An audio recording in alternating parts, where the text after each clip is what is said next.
आबा, सुप्रिया सुळे यांनी असं वक्तव्य केलंय की धनंजय मुंडे यांना मंत्रिपद दिल्यास बीडमध्ये जाऊन उपोषण करू.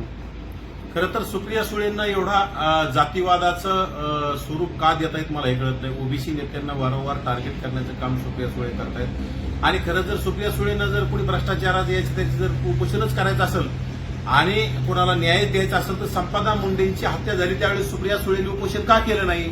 आणि लवासा सिटी प्रकरणात हजारो कोटींचा भ्रष्टाचार झाला, तिथं शरद पवार साहेबांच्या घरी जाऊन ते दारावर जाऊन त्यांनी उपोषण करावं.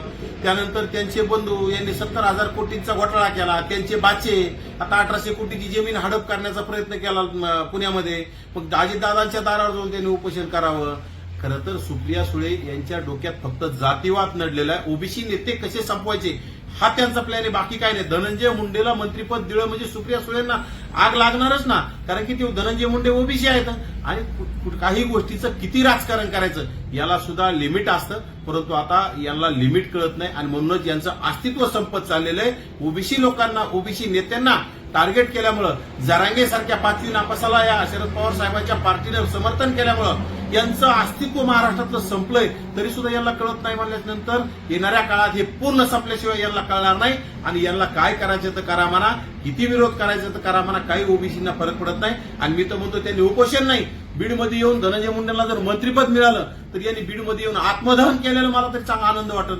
उगा काहीतरी वल्गना करायचा आणि एखाद्याला टार्गेट करायचं, एखाद्याला मंत्रिपद भेटतंय म्हणून आपल्या पोटात दुखून घ्यायचं, हे चाललेला प्रकार आहे. सुप्रिया सुळे खरं तर सुप्रिया सुळे नाही शोभत नाही. शरद पवारांच्या त्या कन्या आहेत. अगोदर त्यांनी त्यांच्या वडिलांचा भ्रष्टाचारासंदर्भात उपोषणाला बसावं, नंतर त्यांच्या भावाच्या भ्रष्टाचारासंदर्भात उपोषणाला बसावं, नंतर भाचेने आता नुकतंच 1800 कोटीचा जमीन हडप करण्याच्या प्रकरणात त्याच्या उपोषणाला बसावं. लोकांच्या घरावर कशाला दगड मारता? आपले घर काचाचे हे सुप्रिया सुळेने अगोदर बघावं आणि नंतर बोलावं.